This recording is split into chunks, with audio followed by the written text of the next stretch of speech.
Jurtu Oromo. Oromo gane yomu numa gatan taramale lagancha ukana beka. Never. Jurtu Oromo. Jurtu Minneapolis. Mootummaa butute empire butute jala barcuma qabuudhaaf miti gaafaa kan ijaara kanamni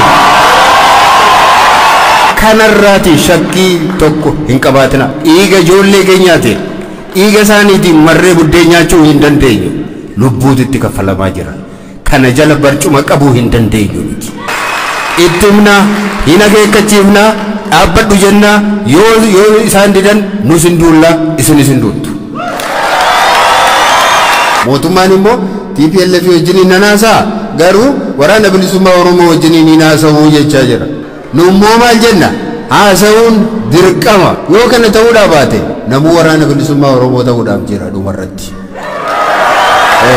kanaafi ammas dubara dhaabbadha ni qabsoomatti jirra araaratti hin jiru barcuma nama jalatti qabuus hin jiru kanas yaan kana gochuus hin dandeenyu utuu nuyi kana barbaanne akkamitti nu dhiiftu akkamitti nu dhiisuu dandeessu dhiiga namaati kun utuu isin nu dhiiftanii rabbiin nu dhiisu kan akkuma isin jettan waggaa lamaan dabre kana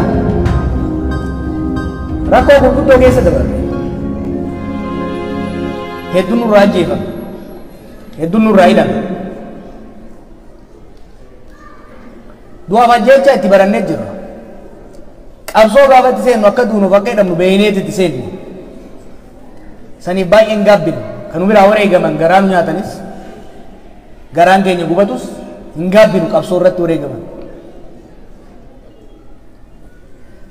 kan ummata keenya miidhe waggaa lamaan dabre kanatti qalbi caba keenyumaan ganamuu keenya jechuudha qalbi caba saba keenyaa jechuudha ammoo abshiraa dhuga qabna ka Oromoo gane yomu numa gatan taramale lagancha ukana beka never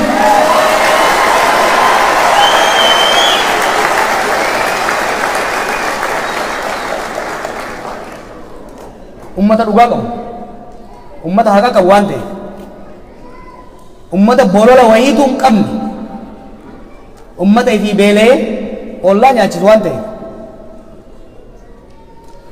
warri isatti hiratate warri isa miidhe hundi booddeen isaanii salphina qaaniidha kan ammoo qabatamaan rabbiin tursee azaaba afaan nama gubaa zamana dursan amma asumatti dachuu warra nama agarsiisa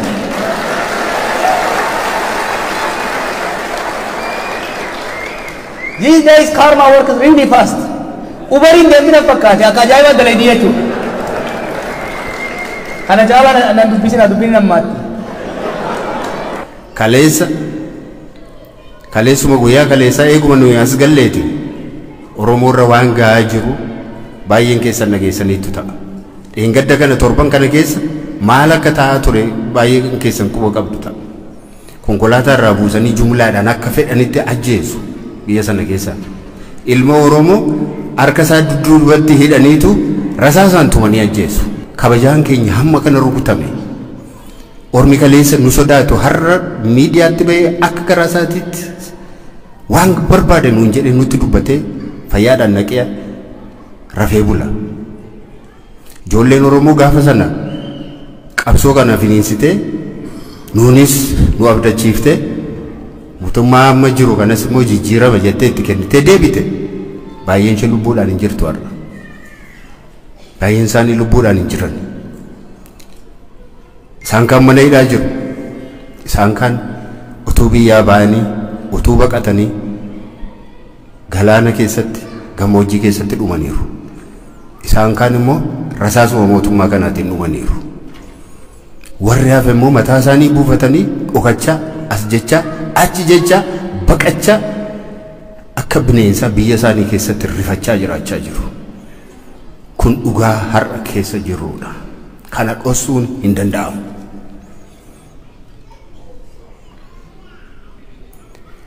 kanaatiif nuyi ba'uun keenyaanii fi Jawaar ba'uun keenya duwwaan gammachuu guutuu hin fidu hooggantoonni adda bilisummaa Oromoo akka jiranitti guutummaan isaanii mana hidhaa jiru yeroo hidhaman iyyuu jechuudha bakka aniif Jawaaritti hidhamneef bakka warri isaan itti hidhaman illee garaagara ture dhugaa isaa dubbanneef isaaniin gammoojjii keessa olii gadi naannessu bakka itti jijjiiru akka namni hin dubbisne godhu akka galaan isaan hin dhaqqabne godhu akka isaan yaalii hin arganne godhu rakkoo guddaa darara guddaatu irra ga'ee jira ammallee rakkoon sun dararri sun isaan irra jira yeroo meeqa mana murteeti haga haa lakkifaman jedhee abbaan murtee yeroo gadi lakkisu deebisanii immoo qabanii yeroo poolisiin tokko gadhiisu poolisii biraan immoo qabee fudhatee deema butee kana keessa jirra dhiiroodha kanaaf anaaf yeroo gammachuu miti isiniif illee yeroo gammachuu ta'uu hin danda'u dhuguma nuyi ba'uun keenyas salphaadha jechuu koo miti haa ta'uyyuu malee guutuu ta'uu hin danda'u qabsoon keessan itti fufuu qaba hiriirri keessan kaleessaa itti fufuu qaba gargaarsi keessan kaleessaa gargaarsi isin kaleessa gochaa turtan dhaabbachuu hin qabu hogganoonni Oromoo anaaf Jawaar duwwaa miti dhuguma namoonni tokko nu wajjiniin ba'aniiru Hamzaa Booranaa fi Dajanee Xaafaa nu waliin dhufuuf turan qaama imala kanaa ta'anii haa ta'uyyuu malee sababii viizaa argachuu hin dandeenyeef biyya keessatti hafaniiru garuu nagaa keenyaa fi galata keenya uummata biraan nu gahii jedhanii amma daqiiqaa muraasa dura naa bilbilanii turanii galata isaanii fudhadhaa isaanis silaatii qaamaan nu gidduutti argamu turanii sababii kanaaf hin argamin waan hafaniif jechuudha egaa akkamittiin deemnee mootummaan kun akkamittiin haala kanarra akka inni ga'e isin ibsuu nu barbaachisu abdiin keenya akkamittiin akka nyaatame akkamittiin booddee akka deebine dhuguma akkuma sila Jawaar dubbate waggaa 50 dura bakka turreerra hin turre 2018 baay'ee deemnee turre baay'ee abdannee turre baay'ee jabaannee turre ulfina sargannee turre waggaa lamaan kana immoo hagama akka booddeetti deebine akkuma amma dubbanneedha jechuudha kanaatiif qeerroon kaleessa akka intarhaamuutti yeroonni lakkaa'ame akka sanyii duguugduutti lakkaa'ame galati silaati galata galfachuun nurra ture galata sanas dhabe hojiis dhabe barumsas dhabe ulfinas dhabe deebi'aa akka hattuutti akka shiftaatti ilaalame kanarra geenye inni jiraachuu dadhabe immoo deebi'ee waraanatti deebi'e lolachaa jira har'as mana isaa keessa jiraachuu hin dandeenye biyya isaa keessa jiraachuu hin dandeenye barachuu hin dandeenye qotee jiraachuu hin dandeenye hojii hojjechuu hin dandeenye kanaatiif waa inni gochuu danda'u bosona dhaquudha maadhaxxee namitti hin jedhu hin jiru dhiibamee dhaqe waan godhu dhabe maal godhe namni yoo manni isaa gubate fakkeenyaaf kanumti nu wajjin mana hidhaa ture kan nuti beennu nama baay'eetu jira abbaan hidhame ilmi hidhame kan wajjin turan gaafa mana hidhaatii ba'anii abbaa sin hidhu deebisanii amammoo ilma hidhu hojiidhaa hin ari'u gaafa waan godhan dhaban dhufanii nagaa nutti dhaamanii nuyi hin deemne hidhaas hin dadhabne lafa jiraannus hin qabnu mana isaanii irratti gubannu marratti amma nama kanaan maa bosona dhaxxee namitti hin jedhu jira attamittiin jechuu danda'a eessa haa jiraatu eessa haa dhaqu eega jiraachuu dadhabe maal gochuu qaba taa'ee du'urra lolatee yoo du'e namicha kanatti murteessuun hin danda'amu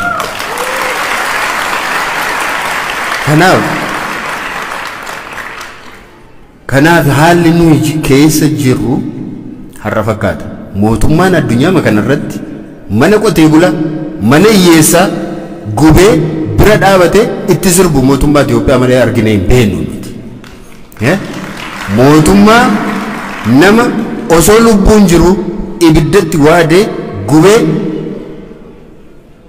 gaggaragalchee akka nama foon waaduutti guggubee osoo hin gaafatamin hafe mootummaa Itoophiyaa malee dhageenye hin beeknu kanaatiif nuyi amma dubbachaa turre kanaan duras nagaa barbaannaa yeroo jennu maal jechuu keenya mootummaatti maa jirran nagaa buusi uummata kana hin dararina hin ajjeesina jiruu hin dhowwina jiraachuu hin dhowwina akka kanatti uummata waamne itti haasa'uu hin dandeenye kanaaf isinitti kan nuyi haasa'uu dandeenye waa'ee nagaa isinitti himuu dandeenye yeroo isinitti himnu mootummaan haa dhaga'uudha malee isintu jeeqaa jira jechuu keenya miti uummatatu jeeqaa jira jechuu miti uummatatu mootummaan rakkisa jechuu keenya miti kan nuti jechaa jirru haa dhaga'u mootummaan haa dhaga'u nuyi mootummaa adrees gochaa jirra uummata kana nagaan uwwini yoo akka kanaatti itti fufnoo isiniin itti gaafachuudhaaf ilaa mootummaan nu dideera akeekachiifnee dadhabne ittimnee dadhabne gorsinee dadhabne nu bira dhaabbadhaa jennee akkuma galeessaa duula isin waammachuudhaaf qabsoo keenya sagaleessaatti deebi'uudhaaf qabsoo keenya sakaraa cufuutti deebi'uudhaaf qabsoo keenya mala adda addaatiin fayyadamne mootummaa isa darbe sana ittiin kuffisnetti deebi'uudhaaf ammas kanaaf akkasiin beektan barbaada akka kanaatti akkasiin nu hubattan barbaada gara fuulduratti maal gochuu qabna isa jedhu irratti akkasiin quba qabaachaa deemtan nu hojiin keenya mormituudha morkattuudha aangoo barbaadna saba keenyaaf jecha aangoo barbaadna mootummaa Oromoo ijaaruu barbaadne amma Jawaar dubbateera mootummaa mataa keenya kan Oromootiin hoogganamu kan risoorsii Oromoo tiksu kan biyya Oromoo tiksu kan nagaa Oromoo tiksu kan daangaa Oromoo tiksu kan akkasii ijaaruu barbaadne mootummaa butute impaayera butute jala barcuma qabuudhaaf miti gaafaa kan ijaara kanamni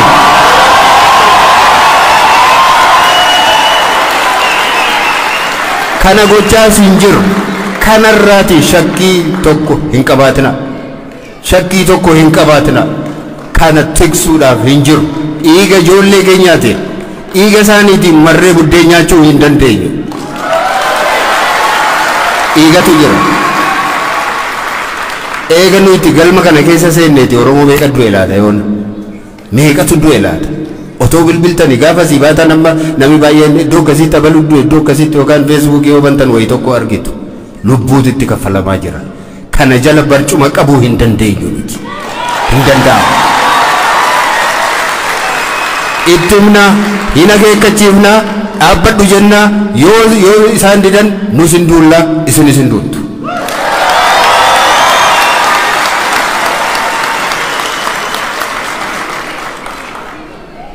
kanaaf dhiiroo waa'ee eenyummaa keenyaallee deebisnee dubbachuu dadhabne yoo eenyummaa keenya waa'ee Oromoos haa ta'u waa'ee saba biraas haa ta'u waa'ee afaan keenyaas yoo dubbanne akka xiqqummaatti lakkaa'ame deebi'e xiqqoo taatan gandatti galtan gadi irrattan akkas taatan jedha nuyi kana fudhachuudhaaf hin jirru nuyi kaleessas gaafa ijaaramne waan ittiin ijaaramne jalqaba mataa keenyaa maqaa keenyaati jalqabee beekamaadha kanas jala mureessuun itti himuun barbaada nuti koongireesii federaalawaa Oromoo jedhamnee waamamu dhaabbi keenya har'a toon taane gaafuma jalqabee mala qabsoo isaatiis lafa kaawatee jira garamitti akka deemus lafa kaawateeti jira jechuudha akka baay'ina keenyaatti akka teessuma keenyaatti akka risoorsii keenyaatti ofii keenya bulfachuu danda'u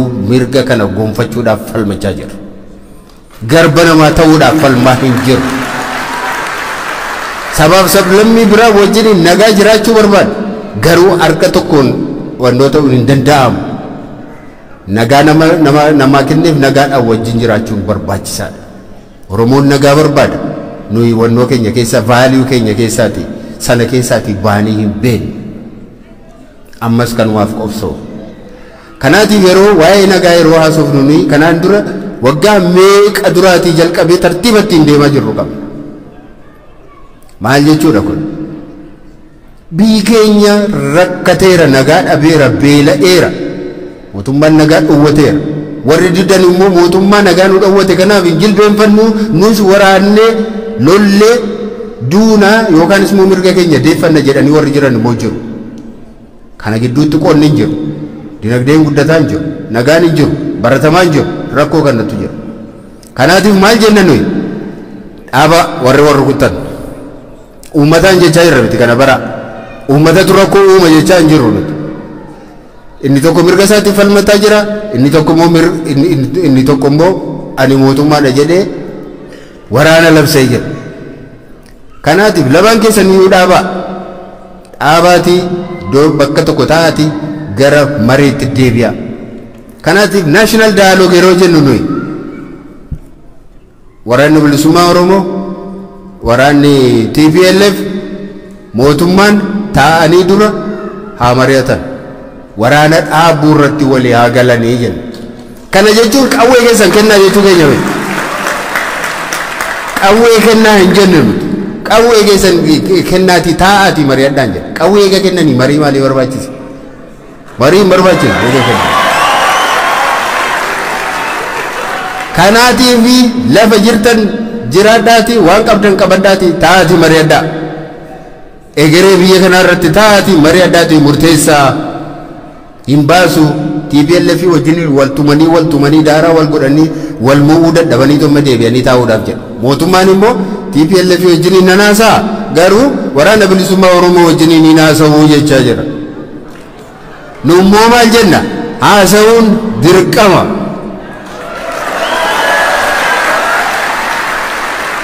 Adda bilisummaa Oromoo wajjin haasa'uun waraana bilisummaa Oromoo wajjin haasa'uun dirqama. Dhukkuba wal fakkaatuuf qoricha adda addaa hin kennan.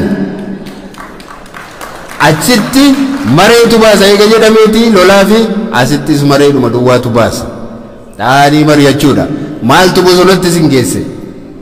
Ijoolleen achi jiran ukkoo baay'een isaanii namoota digrii qabanidha. Namoota beekumsa qabanidha. Namoota hawwii guddaa qabanidha. Namoota abdii guddaadhaan baratanidha. Namoota gara fuulduraatti karoora guddaa qabanidha. Namoota sammuu hin qabne miti. Namoota bosona keessa taa'ee muka nyaatee agabuu buluudhaaf namoota fedha qaban miti. Garuu roorroota achitti isaan geesse. Roorrootu isaan galche bakka sana.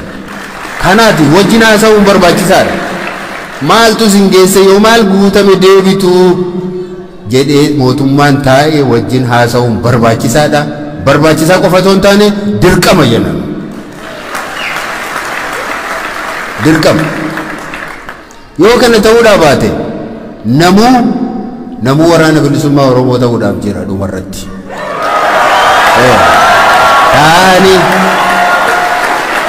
Taa'anii wajjin haasa'uun barbaachisaadha. Nagaan bu'u akka bu'u yoo barbaade mootummaan akkuma TPLF wajjiniin haasa'uu jalqabe yookaan karoorfatee jiru waraana bilisummaa Oromoo wajjinis taa'ee gaaffii isaanii keessummeessuun dirqama isa jedhu kaasuu barbaadna jechuudha. Kanaatiif yeroo qabsaa'ota yeroo tokko akka gaariitti ta'uu hubanne gaariidha. Namuu akka itti gara qabsootti dhufe qaba. Namuu akka itti gara qabsootti dhufe qaba. Akkuma dammaqetti dhufa namuu. Akkuma dammaqetti gatii baasaa dhufe hundumtu. Namni gatii hin baasin iddoo kana ga'e hin jiru. Namni dhiiga ilmaan isaatiin dhiiga obbolaa isaatiin utuu du'aa jiru utuu ajjeefamaa jiru utuu dararamaa jiru biyyaa bahu utoo biyyaa bahaa jiru karaa wajjiniin taa'ee araaramuu kan barbaadus hin jiru. Araaramiti amma taa'anii haasaanii waan walii kennanii waan walii fudhatan walirraa fudhachuudha. Haqa walii deebisuudha. Haqa walii deebisuu barbaachisa jechuudha. Kanaaf qabsoon keenya kana fakkaatti. Kaafaawwan yeroo nuti mana hidhaa turre paartiin keenya akka danda'e hojii hojjechaa turre. Achiisa baanee akka Umma Jawaar dubbate paartii keenya Oromoo fakkeessuu ture yaadi keenya. Oromoo fakkeessuu. Bifa kamiin iyyuu Oromoo waa fakkaatu. Gaafuma laalan kun paartii Oromooti akka jedhamutti san ijaaruudhaaf yaalii guddaa goone milkoofnee irra mooti. Paartiin keenyarra paartii Oromoo fakkaatu bifa kamiin illee qeequun hin danda'amu dhugaa isaa dubbanne. maaliif hojjechuu maal hojjechaa turtan isa jennan sanarratti biizii taane isa achii gaane immoo dhufnee isin dubbifnee isin galatoonfannee humnaan isinii waliin eega mari'anneen booda hojii keenyatti galuudhaaf dhufne kana nu hubadhaa hin turtan hojjettan hin fudhanna eega baatanii hin turtanii kana gochuu diddanii hojjettanii dhuguma hin fudhanna utuu namni du'aa jiru utuu namni akka kana dararamaa jiru xiqqoo miila keenya harkisuun keenya noolle dhugaadha isa hin fudhanna wanti nuti darbatamu tokko abdiin waan nurra tureef akka ta'e nan beekaan akka kanatti hin fudhanna abdiin waan nurra tureef akka abdii sanaatti immoo akka abdatamne sanatti immoo saffisa sanaan sababii deemuu dadhabneef yoo nu komattan maa nu komattanii hin jennu yoo nu loltan maa nu loltan hin jennu yoo jettanis nuyi qabsoo keenya hin dhiifnu eewufiyyuu jennee manaa hin baane gabrummaa hin barbaannu nuyi akka dhuunfaattis taanaan waanjoo hin barbaannu kana jala mureen isinitti waanjoo ormaa hin barbaannu nuti kanaafi ammas nu bira dhaabbadhaa nuyi qabsoomatti jirra araaratti hin jiru barcuma nama jalatti qabuus hin jiru kanas yaanni